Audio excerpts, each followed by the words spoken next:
What do you do when the people you trust to run your business are the ones tearing it apart from the inside? That question had been stuck in Hudson O'Neal's head for days. At 39, he was the CEO of a cleaning and maintenance chain his father built from the ground up.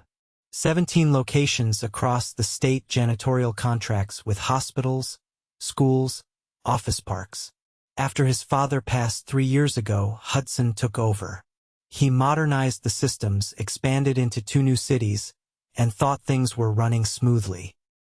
But lately, complaints had started building up from the Redwood Avenue location. Missed cleanings, staff turnover. One client even said a team member left a biohazard bin half full. Hudson had sent his district manager twice. Both times, he got glossy reports. Nothing to worry about, just a few bad fits. He didn't buy it, so he shaved his beard, dyed the gray out of his hair, and borrowed a pair of his cousin's thick-rimmed glasses. His cousin, an actor, even helped him practice a slight Georgia accent.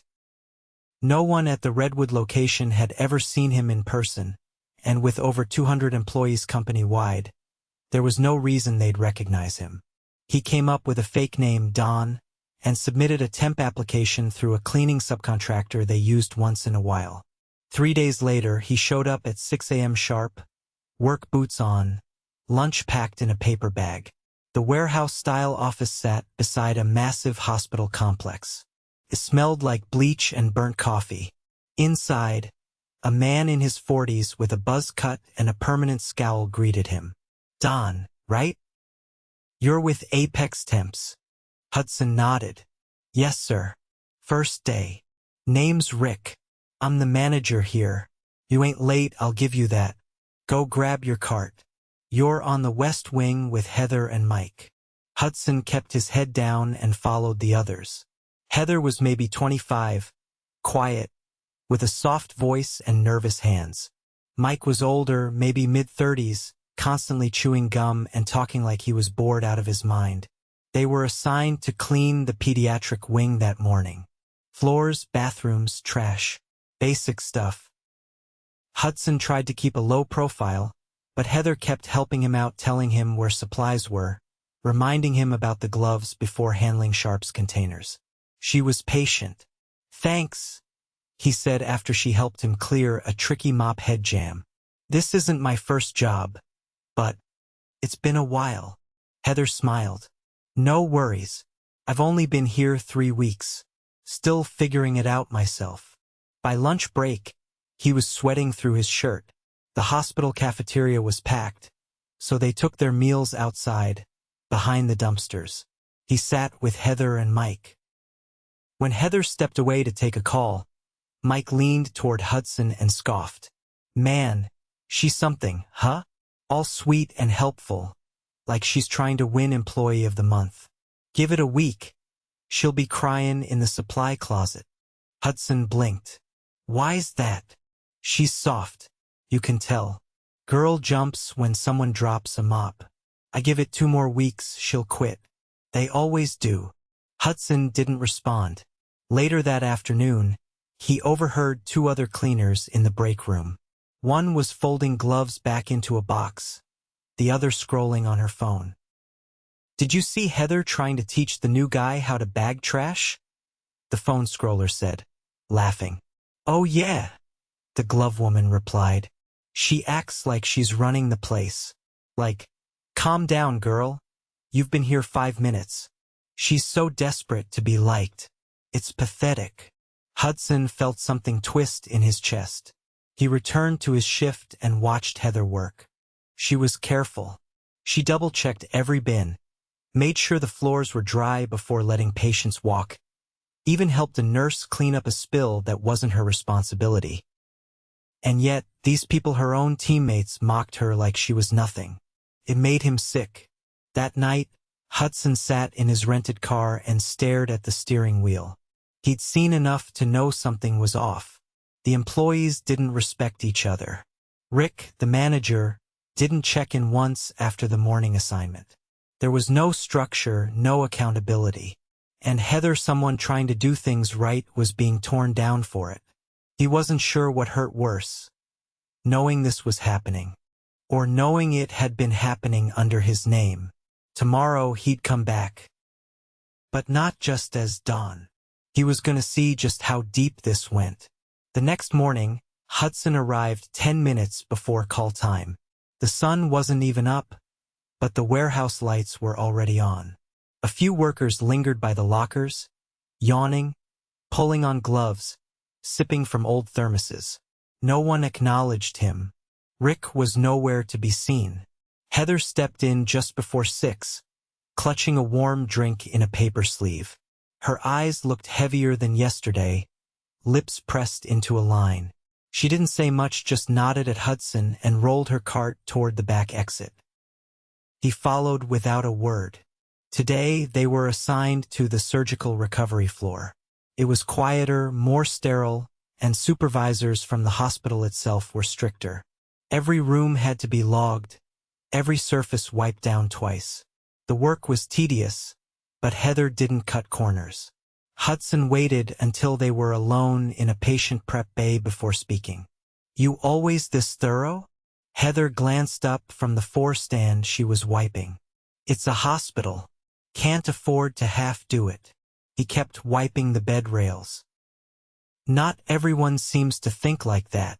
She hesitated, then checked the hallway. "I know. I've seen it." He didn't push. She clearly didn't want to say more. But later, while refilling their carts, he caught her staring at a clipboard taped to the wall. "Something wrong?" he asked. Heather exhaled. "That's the rotation list. I was supposed to be on lobby duty today. I asked Rick 3 days ago. I've been on hospital floors 6 days straight." Hudson glanced at the page. Her name had been scratched out with a pen, replaced with someone else's. She shook her head and walked off. He didn't say anything, but he memorized the names swapped. Then he noticed something else. The woman now listed for lobby duty? One of the same women who had mocked Heather yesterday. By midday, the tension in the air felt heavier. Mike joined them for a short break in the stairwell, sipping a sports drink and tapping his foot. "Yo, Don," he said. "You hear back from HR yet? They ever tell you what day they're cutting checks?" Hudson shook his head. "First week. Still figuring out how they do things here." Mike snorted. "You'll figure out they do everything late. They'll tell you it's direct deposit, but then your hours get lost or something. Happened to me twice." Heather didn't say anything, just stared at her phone. Mike leaned closer to her. "Let me guess. You're texting Rick again." She stiffened. "I was checking my hours." Mike chuckled. "Sure you were. Don't worry, Heather, you're cute enough. You'll get your lobby shift eventually." Heather's hand tightened around her phone. Hudson's voice came out colder than he expected. "That's supposed to be funny?" Mike looked up, surprised. "Relax, man. I'm just saying, it's all about who Rick likes." Heather stood abruptly. "I need to finish the recovery wing." She left without waiting. Hudson stared at Mike, who shrugged and took another sip. "You're real proud of that attitude, huh?" Mike raised an eyebrow. "Just being honest. You'll learn." That afternoon, Rick finally showed up. He didn't speak to any of the crews directly, just walked through the halls, clipboard in hand, nodding at nurses and glancing at supply closets. Hudson timed it. He stayed 11 minutes, then disappeared again. After the shift ended, Hudson lingered in the locker room. A young man was sitting on the bench, rubbing his ankle. His uniform pants were soaked at the knees. "You all right?" Hudson asked. The man looked up. "Yeah, just twisted something. They had me lifting biohazard drums solo this morning. Cart broke again." Hudson frowned. "Did you report it?" The man laughed bitterly. "To who? Rick? Last time I did, he told me to man up. Said the carts were fine when he was our age." Hudson sat down beside him. "That happen a lot?" "Only when we're short-staffed, which is every other day. People quit and no one replaces them. Same guys keep working doubles." Hudson nodded slowly. What's your name? Jordan. You're new, right? Don. Yeah, just started. Jordan stood up with a wince. Good luck. If you last 3 weeks, you'll be the longest tenured new guy this month. Hudson left through the side exit, heart pounding. He didn't speak until he was back in his car. He made a call. Carolyn? It's me. Don't say my name. I need you to pull timecard records for the Redwood site. Last 60 days. I want start and end times for everyone. Flag anything that looks like someone clocked out late 3 or more times a week. There was a pause on the other end. Also, he added, get me the maintenance logs for their carts. If nothing's been submitted in over 2 weeks, I want to know. That night, Hudson reviewed the list he'd kept in his notebook. Every small injustice, every odd schedule swap, the way Rick barely showed up, the way Mike spoke to Heather, the way the rotation list was manipulated not once but repeatedly. The next morning, he didn't wear his fake glasses. He walked straight into the warehouse, past the clock in station. Rick was at his desk, feet up, sipping from a convenience store coffee cup. Hudson stopped in front of him. Rick looked up, confused. Can I help you? Hudson's voice didn't waver. You're done here. Rick blinked. What? I'm Hudson O'Neal, CEO of this company. You've got 60 seconds to get your things and leave. Rick stood up fast. Wait, this isn't funny. What the hell is this? Save it, Hudson snapped. You've been abusing your position, manipulating schedules, ignoring injury reports, and enabling harassment under your watch. You think I don't know about the rotation changes? The unpaid overtime? The broken carts? The way you let your people tear each other down while you hide in here? Rick's mouth opened, but no sound came out. Hudson gestured toward the door. You're done. Security's already on their way. Rick grabbed his jacket off the back of the chair and stormed out, muttering under his breath. Hudson turned to the few staff nearby who had stopped what they were doing, eyes wide. Team meeting, he said. 10 minutes. Break room. He took the time to call Carolyn again. I need a regional supervisor in here by noon. We're restructuring this site, and I want HR to interview every single employee privately, starting today. The shock on the staff's faces when Hudson addressed them in the break room was total. I went undercover because I stopped trusting reports, he told them. I saw what you go through, and I saw who makes it harder. He turned to Heather, who stood near the back, arms crossed tightly. You've been doing the right thing even when no one else did. That matters. Starting today, you're promoted to floor coordinator. You'll work directly with the new site manager to rebuild this place. Heather blinked. I don't know what to say. Say yes, and keep doing what you've been doing. Only now people will listen. Later, as the team filed out in stunned silence, Hudson stayed behind with the new interim manager, a woman named Gloria he'd pulled from the top-performing branch 2 counties over. This crew's tired, Hudson said. They've been ignored. You treat them like people, not disposable labor. Gloria nodded. We'll get it straightened out. Hudson gave her the list he'd compiled. Start here. Fix what's broken. And anyone who thinks disrespect is part of the culture, they're gone. As he walked out of the Redwood facility for the last time that week, Hudson didn't feel triumphant. He felt responsible, and he knew this wouldn't be the last site he visited. 2 days had passed since Rick was removed and Gloria stepped in as interim manager. She had wasted no time. Shift rotations were reevaluated. Equipment was inventoried, and a temporary HR office had been set up in a converted storage room at the back of the warehouse. But the atmosphere inside the Redwood site still felt uncertain. The fear didn't disappear with a single firing. People were waiting, watching to see if anything would really change. Hudson returned late Wednesday afternoon, not in disguise this time, but in the same work boots he'd worn as Dawn. He didn't announce himself. He walked in through the same side entrance, nodded at the reception temp who barely looked up, and made his way to the break room. Heather was there, sitting on the far end of the table with a binder open and a pen in hand. She wasn't in uniform anymore. She wore a plain navy polo with a staff badge clipped to the collar. Her eyes were locked on the schedule board as she scribbled something into a notepad. "You're staying late," Hudson said, standing in the doorway. She turned quickly, startled. "Oh, I didn't hear you." He nodded toward the binder. "You coordinating already? I figured I should try," she said quietly. "There's still confusion about the weekend shifts." Hudson stepped inside. "How's the team responding?" Heather hesitated. "Some are open to it, others not so much.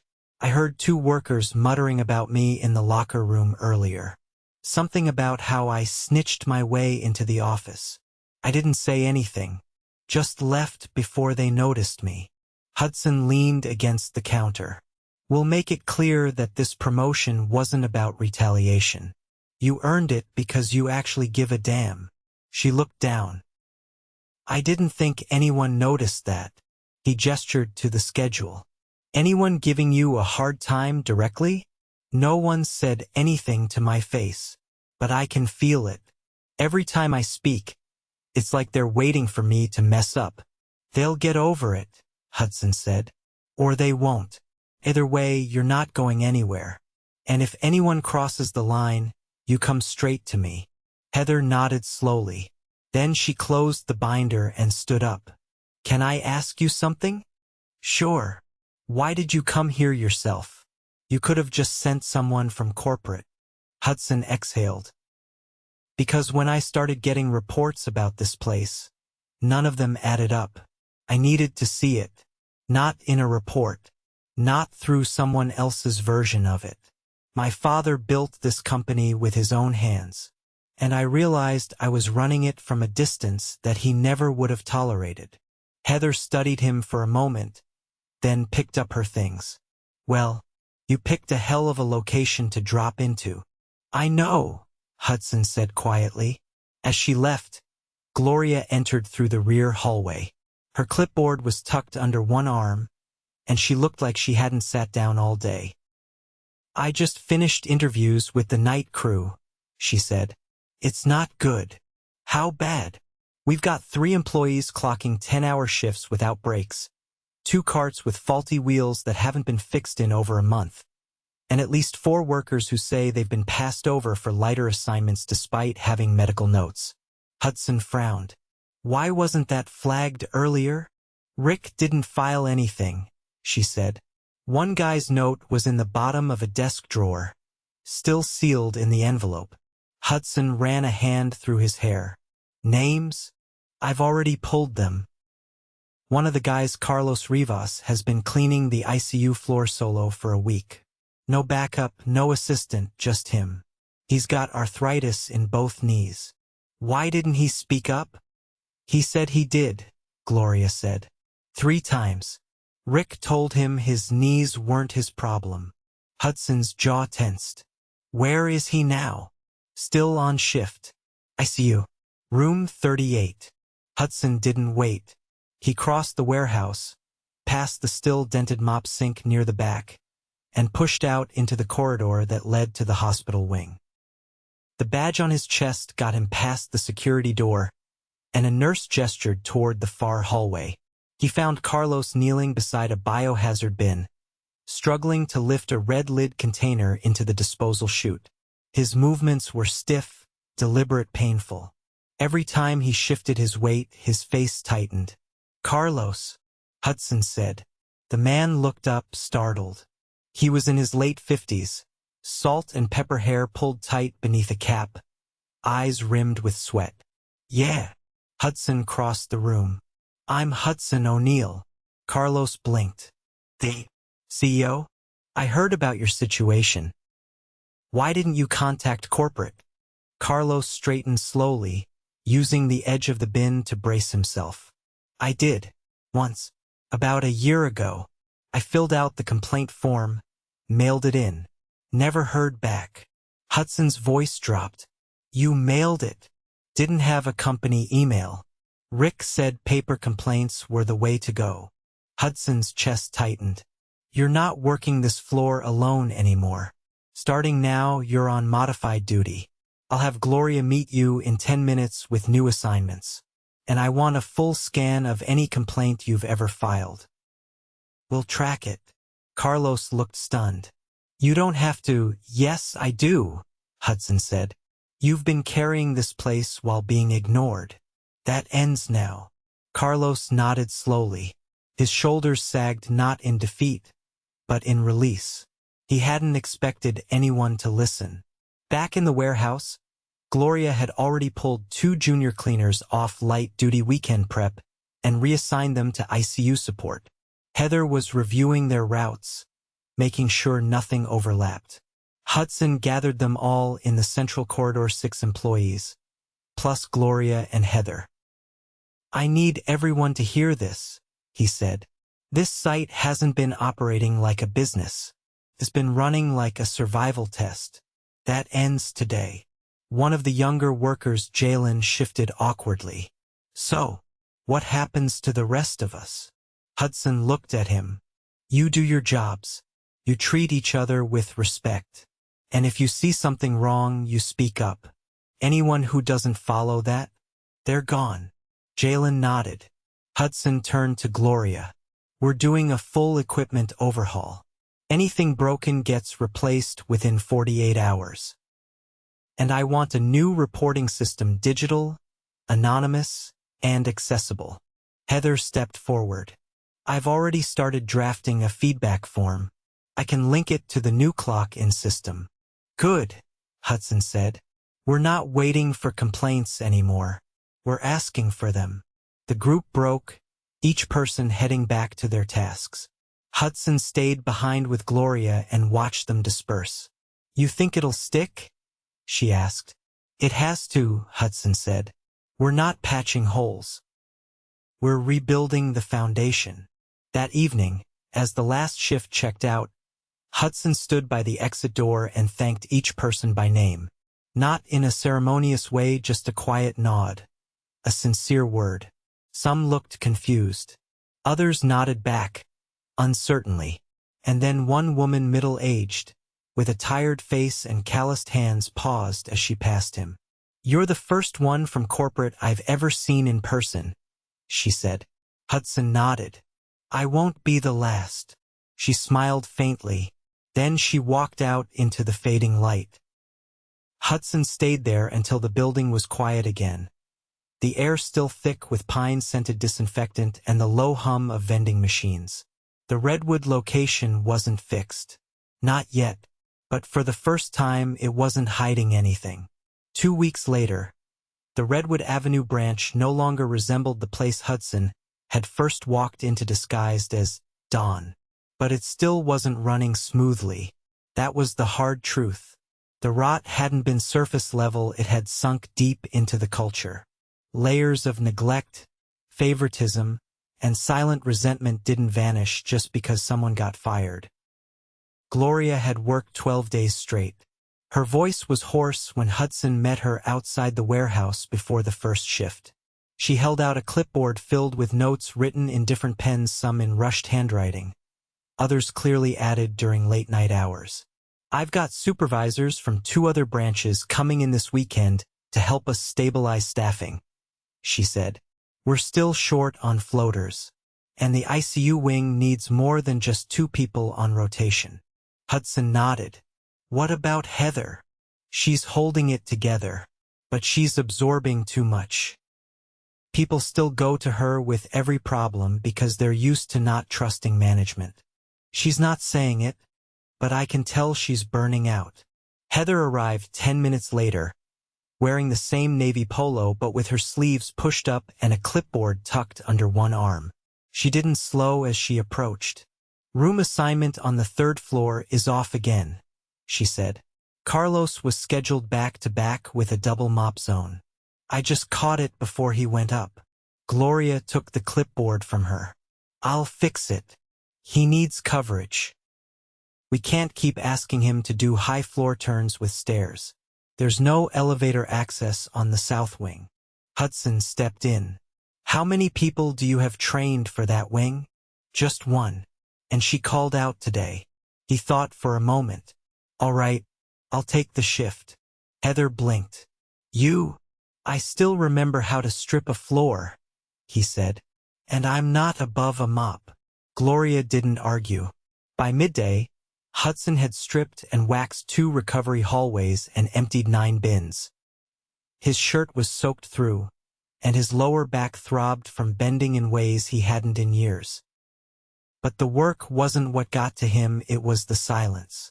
The way certain employees still avoided eye contact. The way they spoke only in clipped answers, as if waiting for the other shoe to drop. In the break room, he sat alone at a plastic table and peeled off his gloves. A young man entered, someone he recognized from the laundry rotation. He stopped when he saw Hudson, then turned to leave. You're not in trouble, Hudson called. Sit. I could use the company. The young man hesitated, then slowly lowered himself into the seat across from him. I'm Reggie, he said. Hudson. I know. Hudson took a sip from a bottle of lukewarm water. What's your take on how things are going? Reggie looked at the table. Better than before, but people don't know if it's real. What would make it feel real? Consistency, Reggie said. People come in and say things you'll change. Then they leave. And we're right back where we started. Hudson nodded. I'm not leaving. Reggie glanced up. That's what Rick said when he first got promoted. The week after, he cut our hours and told us to man up when we complained. Hudson leaned forward.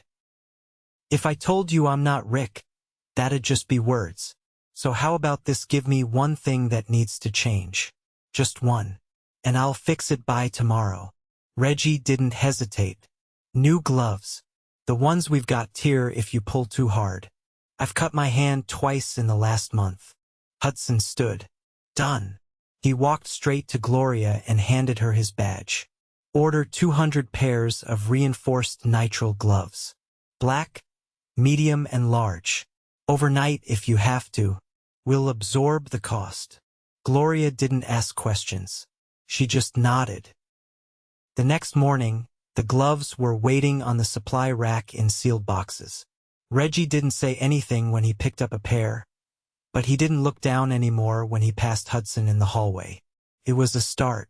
That afternoon, Hudson called an all-staff meeting. No clipboard, no speech. Just him, standing in front of the break room fridge, looking every bit the man who had scrubbed floors just hours earlier. I came here because I didn't believe the reports, he said. And I'm glad I didn't. Because if I had, I never would have met the people who've kept this place running. He looked at Heather. She stood near the back, arms crossed, watching. But fixing this site isn't about speeches or new managers. It's about trust. And that's earned. One decision at a time. Someone near the lockers shifted. A woman Hudson hadn't met yet, a part-time overnight janitor, raised her hand. What happens to the people who made it worse? She asked. They're gone, Hudson said. And the ones who are still here are on notice. I don't care how long you've been with us. If you make this place toxic for anyone, whether it's a new hire or someone who's been here 10 years, you're out. The room was quiet. No applause. No nods. Just silence. That's all, he said. Back to work. The crowd thinned. Some looked relieved. Others wary. But no one walked out with their head down. Later that week, Gloria brought in 2 new team leads from another branch. They didn't replace anyone they supported. They shadowed Heather, took over scheduling, flagged supply requests before shortages hit. Hudson stopped by the warehouse daily, not to inspect, just to listen. One afternoon, as he reviewed an incident report with Gloria, she paused. There's something else, she said. We had a situation yesterday. A new hire young woman, just started, was cornered by Mike during her lunch. He made a comment about how she looked too pretty to be in a janitor's uniform. Hudson didn't respond right away. She didn't want to report it, Gloria continued. Said she didn't think it would matter. But one of the other workers overheard. Filed the report herself. Where's Mike now? Waiting in the office. I made him clock out. Hudson stood. When he entered the office, Mike was slouched in a chair, arms crossed, eyes defiant. He opened his mouth, but Hudson cut him off. You're done here. Come on, man. I didn't even touch her. Not a negotiation, Hudson said. You made a coworker feel unsafe. That's not just a comment. That's harassment. We don't debate it. We don't warn for it. We end it. Mike stood up, his face red. You serious? Completely. He left without another word. Hudson turned to Gloria. Add a zero-tolerance harassment clause to every onboarding packet. Effective immediately. If someone's out of line, I want it documented and addressed same day. Already started drafting it, she said.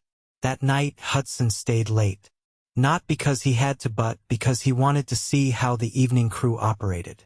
He helped restock the sanitizers, walked the ICU floor, and stood outside while Reggie and another worker loaded the waste bins for pickup. You still here? Reggie asked. Don't plan on vanishing, Hudson said. Reggie nodded. People are noticing. As the truck pulled away, the lot fell quiet.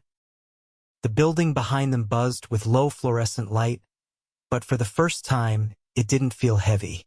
Hudson looked up at the sky. The stars were faint, the air sharp with cleaner and asphalt. He had started this journey to find out what was wrong. But what he found wasn't just broken processes, it was people trying to do right in a system that didn't let them. Now it did, and he'd make damn sure it stayed that way.